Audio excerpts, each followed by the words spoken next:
अभिक्रिया जिसमें उत्पाद के निर्माण के साथ साथ ऊष्मा का उत्सर्जन होता हो तो ऊष्मक्षेपी अभिक्रिया कहलाता है। जैसे इसमें हम लोग एग्जाम्पल को देखेंगे। एग्जाम्पल को कहते हैं, अगर कार्बन को जब ऑक्सीजन के साथ संयोग कराया जाए तो यहाँ से CO2 प्राप्त होता है, CO2 प्राप्त होता है, प्लस यहाँ से ऊष्मा भी बनता है, CO2 प्लस ऊष्मा बनता है, यानी कि हीट प्राप्त होगा। अगर कार्बन को, इसको हम लोग लिखते हैं कार्बन, इसको हम लोग लिखते हैं ऑक्सीजन। कार्बन जब ऑक्सीजन के साथ संयोग करता है तो यहाँ से हमें उत्पाद प्राप्त हुआ, इसको कहते हैं उत्पाद हुआ, और यहाँ से हमें ऊष्मा भी प्राप्त होता है। तो कहने का मतलब वह रासायनिक अभिक्रिया जिसमें उत्पाद के निर्माण के साथ साथ ऊष्मा का भी उत्सर्जन हो, क्या हो, ऊष्मा का भी उत्सर्जन हो, उस ऊष्मा का उत्सर्जन हो तो वह अभिक्रिया कहलाता है ऊष्मक्षेपी अभिक्रिया। तो आप लोग देखें हमने क्या लिखा, वह रासायनिक अभिक्रिया जिसमें उत्पाद के निर्माण के साथ साथ ऊष्मा का उत्सर्जन हो, इस पॉइंट को ध्यान में रखिएगा, ऊष्मा का उत्सर्जन हो तो वह अभिक्रिया ऊष्मक्षेपी अभिक्रिया कहलाती है। अगर कार्बन को ऑक्सीजन के साथ संयोग कराया जाता है तो CO2 उत्पाद बनता है और ऊष्मा बनता है। तो हमने भी एग्जाम्पल में लिखा था ऊष्मा उत्सर्जन होता है, ऊष्मा उत्सर्जन हो रहा है और उत्पाद का निर्माण हो रहा है। तो इस प्रकार से ये डिफिनेशन कंप्लीट होती है। आप देखिए इसका हम लोग कुछ पॉइंट लिखेंगे, मेन पॉइंट को लिखेंगे, आप लोग इसको नोट डाउन कीजिए।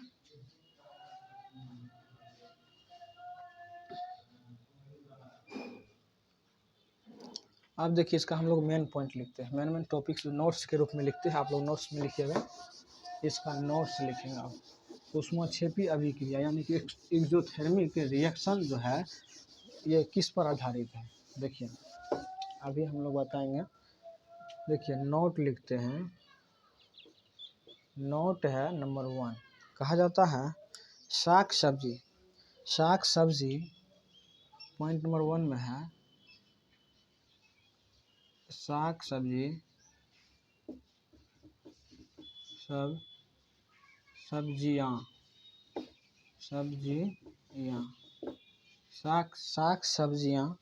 सॉरी गलती लिख दी हम लोग, शाक सब्जियाँ का विघटित होकर विघटित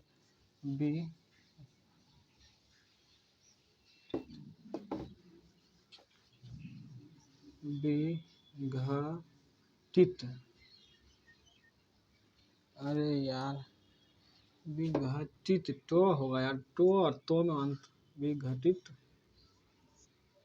होकर कंपोज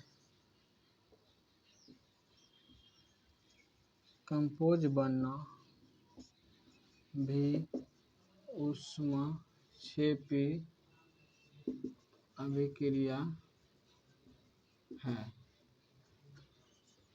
हम लोग लिखे शाक सब्जी का विघटित होकर के कंपोज बनना भी ऊष्मक्षेपी अभिक्रिया है। हम लोग पहला पॉइंट लिखे शाक सब्जियों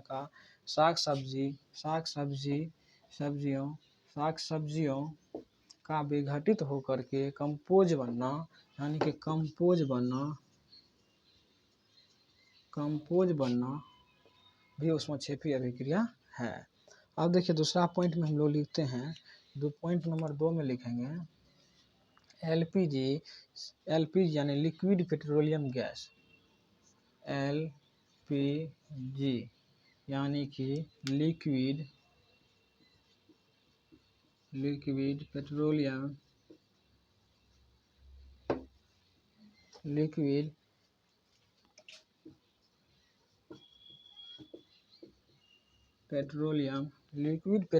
gas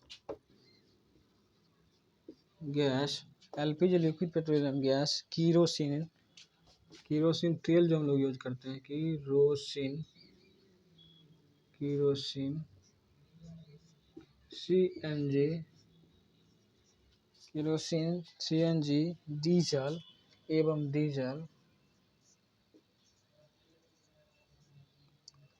diesel combine natural gas है। ये सब क्या है?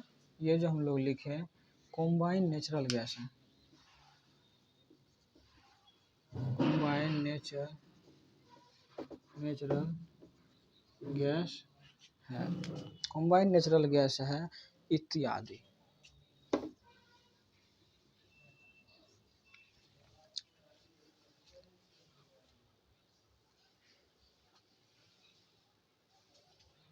इत्यादि का हवा में दहन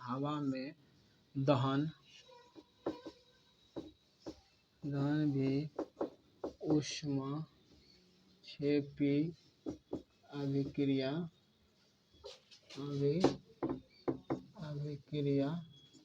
है। हम लोग क्या लिखे?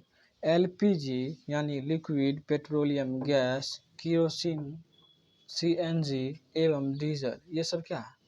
LPG, केरोसिन, CNG एवं डीजल ये कॉम्बाइन जो है कॉम्बाइन नेचुरल गैस है इत्यादि का हवा में दहन भी ऊष्मक्षेपी अभिक्रिया है। LPG, केरोसिन, CNG एवं डीजल इत्यादि का हवा में दहन क्या है? ऊष्मक्षेपी अभिक्रिया यानी एक्सोथर्मिक रिएक्शन। तो अब इसके साथ पढ़ा एक क्वेश्चन आता है, इसी में यही ऊष्मक्षेपी के रूप में पूछा जाता है। तो उसमें कहा था श्वसन की ऊष्मक्षेपी क्या है? श्वसन ऊष्मक्षेपी अभिक्रिया क्यों है? क्वेश्चन आता है श्वसन ऊष्मक्षेपी अभिक्रिया क्यों है? तो इसको हम लोग देखेंगे। इसको आप लोग मिटाइए, नोट डाउन कीजिए। यहाँ से एक क्वेश्चन आता है, लघु उत्तरीय क्वेश्चन या दीर्घ उत्तरीय के रूप में भी पूछा जाता है। ज़्यादातर लघु उत्तरीय क्वेश्चन यानी कि 2 नंबर में पूछा जाता है। 2 नंबर में पूछा जाता है, तो इसको हम लोग समझते हैं। यहाँ पर क्वेश्चन पूछा जाता है श्वसन, यहाँ से ज़्यादा जगह लेगी, थोड़ा लंबा है। श्वसन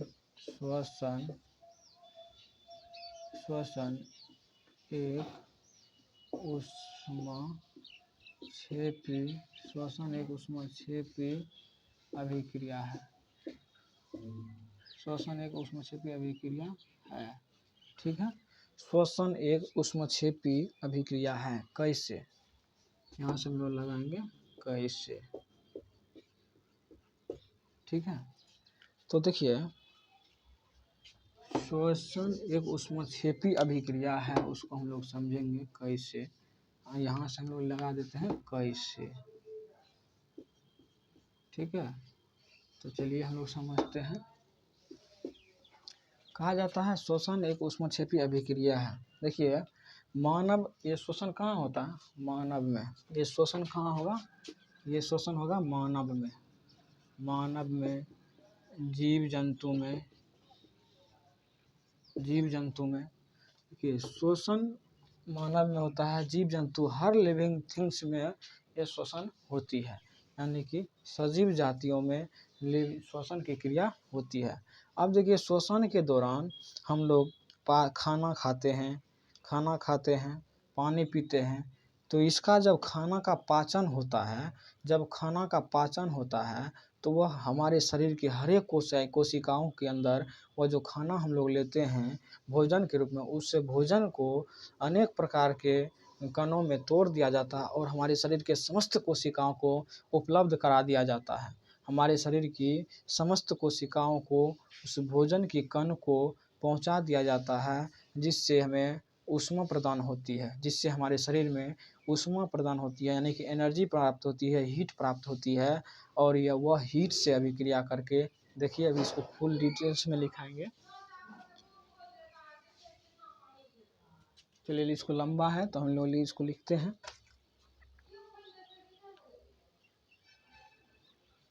इसको देखिए लिखते हैं, यहाँ से मिटाइए। शारीरिक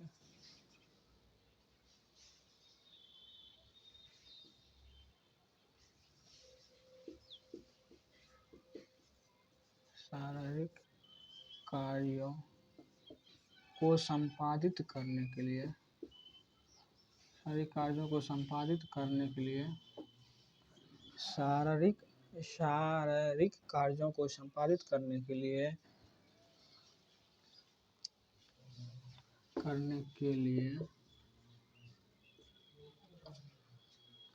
ऊर्जा की आवश्यकता होती है।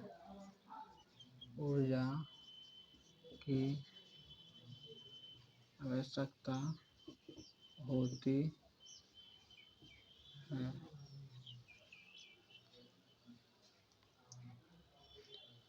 यह ऊर्जा हमें भोजन से प्राप्त होती है। यह ऊर्जा हमें भोजन से प्राप्त होती है। यह ऊर्जा हमें भोजन से प्राप्त होती है। भोजन में हम जो कुछ भी खाते हैं, भोजन में हम जो कुछ भी खाते हैं, क्या लिखे हैं? शारीरिक कार्यों को संपादित करने के लिए ऊर्जा की आवश्यकता होती है। यह ऊर्जा हमें भोजन से प्राप्त होती है। भोजन में हम जो कुछ भी खाते हैं,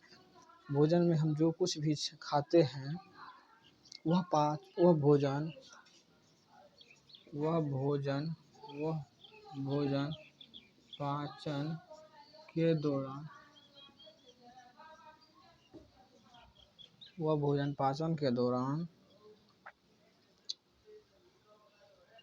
छोटे छोटे कणों में विभाजित हो जाते हैं।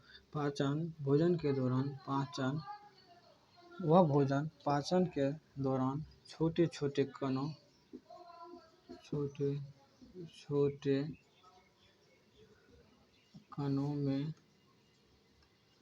में विभाजित हो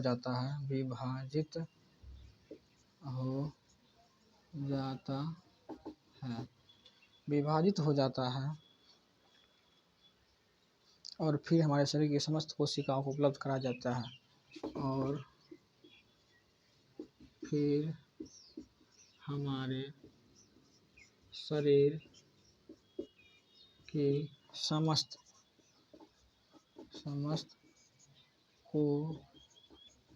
कोशिकाओं को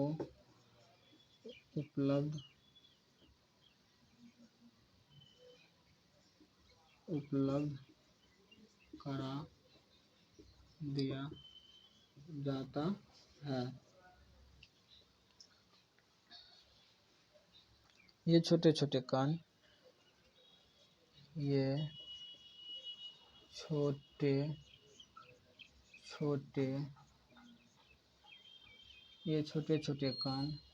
सांस के साथ ली गई ऑक्सीजन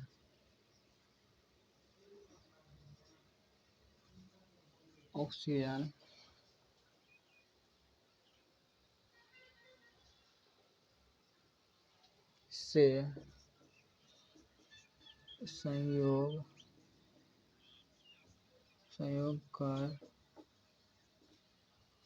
संयोग करके कार्बन डाइऑक्साइड CO2 यानी कि कार्बन डाइऑक्साइड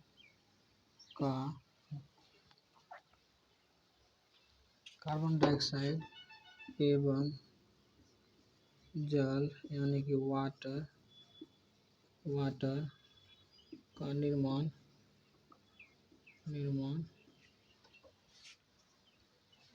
आप लोग को नहीं दिखा,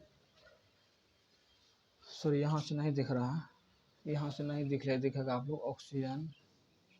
यहाँ पहले इसको आप लोग नोट डाउन कीजिए। हम लोग क्या लिखा? शारीरिक कार्यों को संपादित करने के लिए ऊर्जा की आवश्यकता होती है। यह ऊर्जा हमें भोजन से प्राप्त होती है। भोजन में हम जो कुछ भी खाते हैं, वह भोजन पाचन के दौरान छोटे छोटे कणों में विभाजित हो जाता है और फिर हमारे शरीर की समस्त कोशिकाओं को उपलब्ध करा दिया जाता है। ये छोटे छोटे कण सांस के साथ ली गई ऑक्सीजन। इसके बाद आप लोग नोट डाउन कीजिए, फिर लिखाते हैं इसे आगे।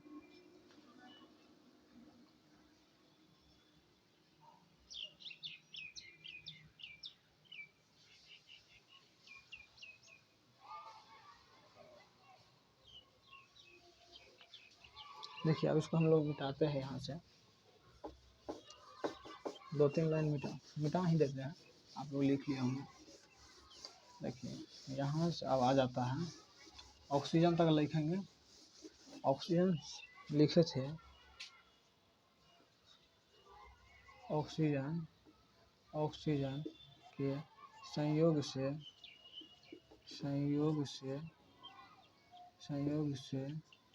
हम लोग लिखे थे ऑक्सीजन के संयोग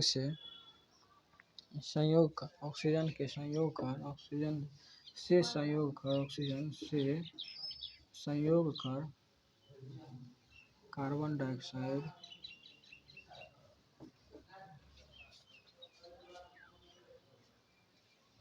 कार्बन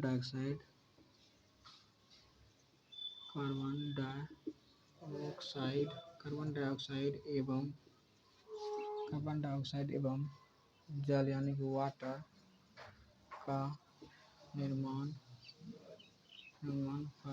करता है। ऑक्सीजन से संयोग कर कार्बन डाइऑक्साइड एवं जल वाटर का निर्माण करता है। जल में बदल जाता है, जल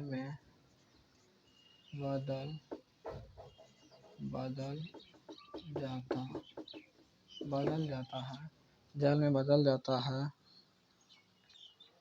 तथा ऊर्जा मुक्त करता है, ऊर्जा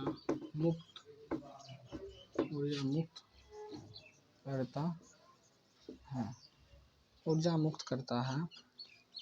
यही और यही प्रक्रिया को श्वसन क्रिया कहते हैं। और इसी प्रक्रिया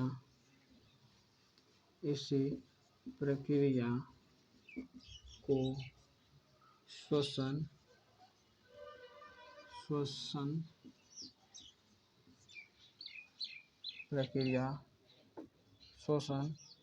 प्रक्रिया कहते हैं। ठीक है, तो अब देखिए इसका एग्जाम्पल को हम लोग समझेंगे। देखिए हम कुछ नहीं लिखें, थोड़ा डिफिनेशन बनाने के लिए थोड़ा बहुत लिखना पड़ता है, लेकिन इसमें देखिए कुछ नहीं लिखे, हम लोग आपको समझाते हैं। हमने क्या कहा, इसको आसानी से समझे। हमने कहा हम मानव समुदाय जब भोजन करते हैं तो हमारे भोजन में हम जो कुछ भी खाते हैं उससे भोजन के हमारे शरीर के अंदर पाचन होती है। वो पाचन के दौरान हमारे शरीर में समस्त कोशिकाओं को ऊर्जा यानी कि हीट प्रदान होता है, जो हमारे शरीर में सभी कणों में उपस्थित जो हम पाचन करते हैं उनका पाचन होता है। भोजन करने के बाद पाचन होता है और हमारे शरीर को मिल जाता है, हर एक कोशिकाओं को मिल जाती है। उसी प्रकार से जब कोशिकाओं को मिलती है तो वहाँ से हीट उत्पन्न होती है। वैसी हीट वही जो जब सांस के साथ ऑक्सीजन लेते हैं और वह पाचन के रूप में जो कुछ भी लिया और ऑक्सीजन के साथ अभिक्रिया करता है, और अभिक्रिया करके कार्बन डाइऑक्साइड एवं जल का निर्माण करता है। और जल का निर्माण जब करता है तो इस दौरान ऊर्जा मुक्त होती है, और यही क्रिया श्वसन अभिक्रिया कहलाती है। यानी कि श्वसन के रूप में उस मछली को इसीलिए देखा गया क्योंकि यहाँ के ऊर्जा मुक्त होता है, क्योंकि यहाँ पर ऊर्जा मुक्त हो रहा है, इसीलिए इसे हम कहते हैं श्वसन एक ऊष्मक्षेपी अभिक्रिया है। श्वसन एक ऊष्मक्षेपी अभिक्रिया क्यों है, कैसे है? अगर क्यों है तो सीधा कहेंगे ऊर्जा मुक्त होता है, इसीलिए वह श्वसन एक ऊष्मक्षेपी अभिक्रिया है। हम लोग इसको देख लिया, अब इसका एग्जाम्पल को हम लोग देखते हैं। देखिए इसका एग्जाम्पल भी हम लोग समझाते हैं।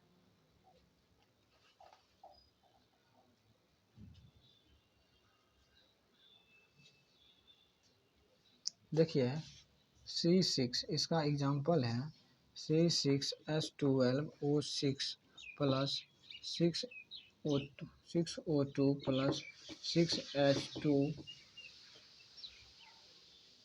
जब मिलता है तो यहाँ से बनता है 6CO2 प्लस 6CO2 यानी कि कार्बन डाइऑक्साइड 6 कार्बन डाइऑक्साइड, 12 जल, 12 वाटर, H2O प्लस हीट मिलता है, प्लस हीट मिलता है। देखिए यहाँ इसको समझिए, इसी का ये नीचा श्वसन एक ऊष्मक्षेपी अभिक्रिया, इसको लिखना बहुत इंपॉर्टेंट हो जाता है। यह उदाहरण है C6 यानी कि कार्बन 6, हाइड्रोजन 12, ऑक्सीजन 6। जब 6O2 प्लस ये सभी जो मिलता है इसको हम लोग कहते हैं रिएक्टेंट। इसको हम लोग कहते हैं रिएक्टेंट। रिएक्टेंट इसको कहते हैं उत्पाद। इसको हम लोग कहते हैं उत्पाद। तो देखिए ये हम श्वसन अभिक्रिया को समझ गए हैं। तो अब इसके आगे अगले पाठ में मिलेंगे आप लोग से। समझ को काफ़ी हो चुकी है, तो इसके आगे पढ़ेंगे हम ऊष्मशोषी अभिक्रिया। ऊष्मशोषी अभिक्रिया कहेंगे। उसके बाद हम लोग विस्थापन को पढ़ेंगे। अगर आप लोगों को वीडियो अच्छा लगे लाइक कमेंट एवं सब्सक्राइब जरूर करें और अपना दोस्तों तक इस वीडियो को शेयर ज़रूर करें।